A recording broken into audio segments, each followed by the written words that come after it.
So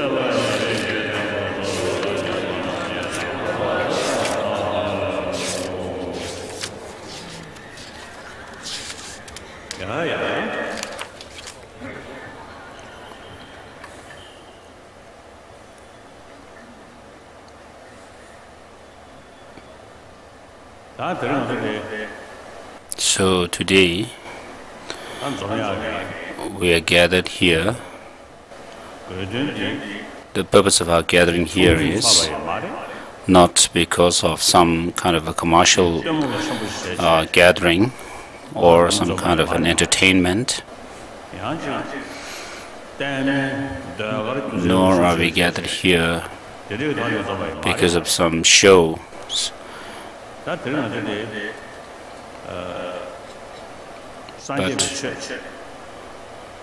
we are gathered here for a Dharma discourse, to have a teaching on Buddhism.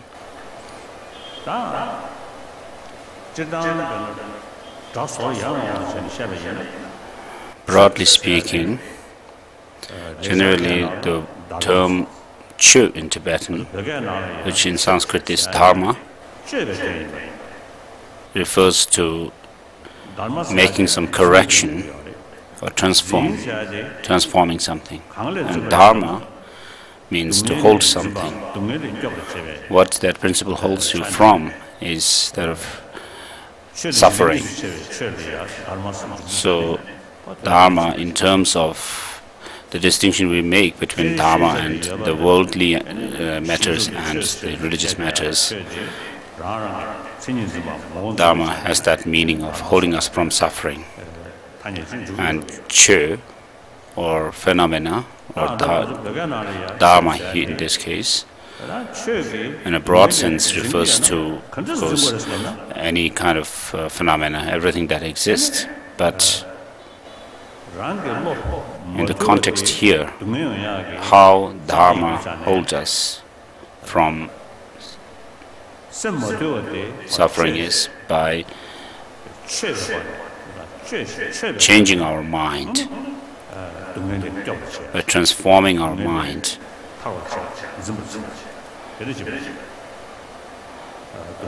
from the unruly to disciplined mind, and thereby protect us. And so, in general, there are many different religious traditions in this world, such as Christianity, Judaism, Islam, and so forth. So all these different religious traditions are meant for reducing our suffering and give us satisfaction, happiness. So all these religious traditions are there or have evolved for that purpose, to give human beings some kind of hope. And also, when we face difficulties and when we are threatened, these religions help us, protect us from these fears. And so all different religions, including Buddhism in the world, do not try to achieve this happiness based on external material things, but based on our own mind, from within. So therefore, Chu, or Dharma, means to transform our mind, change our mind, thereby we are reduced, the negative, destructive emotions are reduced within our mind, and unhappiness is reduced. So that is the purpose of all the different religions. So all the major religious traditions of the world, for example in India, for the last 3,000 to 4,000 years, religious traditions have existed, and also in the Egyptian civilization, there were religious traditions that existed that long, and also the Chinese civilization or human culture. In their culture also there are those of the religious theoretical explanations. So all these major religious traditions for over 2,000-3,000 years have existed. So now we are in the 21st century,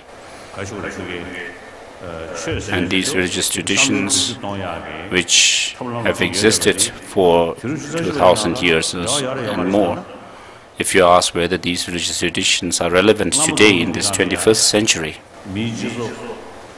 in the past, when human society had not made any progress in development,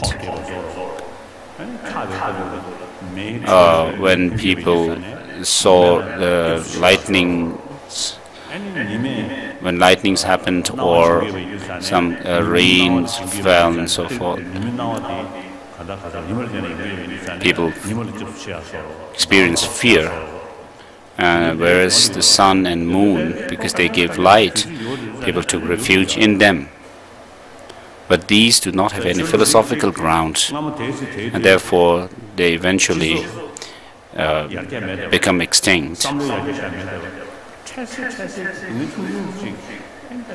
So in the past, when people were not much developed, for they had some kind of temporary refuge that they took refuge in to protect them from some kind of fear. So they do not have any philosophical ground, and therefore they eventually become extinct, and many of them actually have become extinct.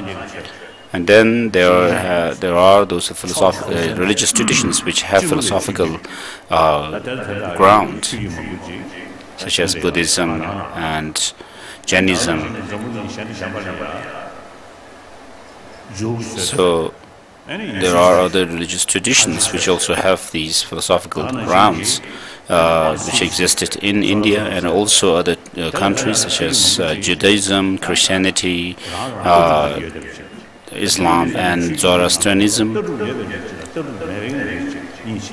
So within the religious traditions that exist in Tibet, amongst the major religious traditions, there are two groups, one which have philosophical ground and the others do not have that. So the ones which have philosophical ground are more profound.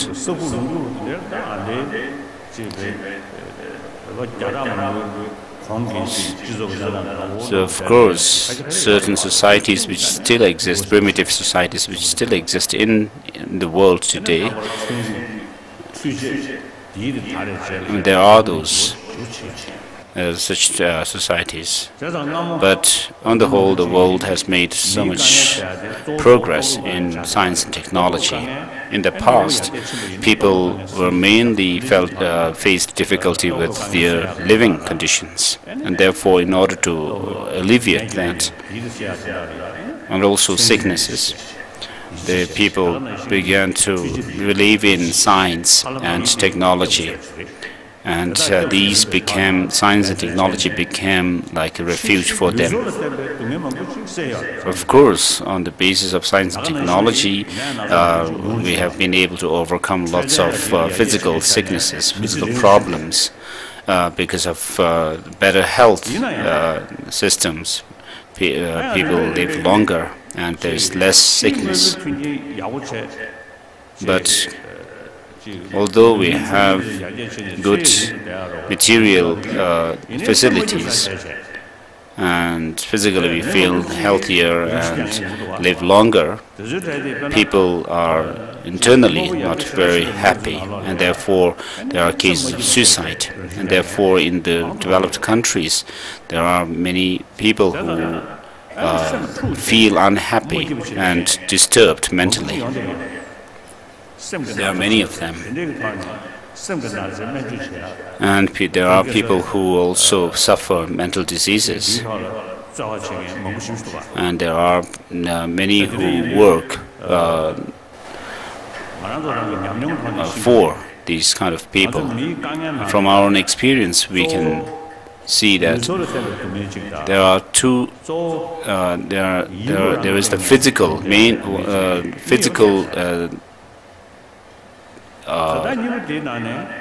happiness and mental happiness.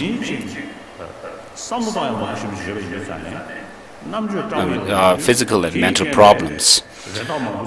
As humans, we have a lot of the power to think a lot, and therefore we have lots of hopes and fears, which give rise to lots of problems. But for animals, of course, because of the lack of intelligence, like us humans, they do not have this kind of hopes and fears. But humans have such faculty, and therefore we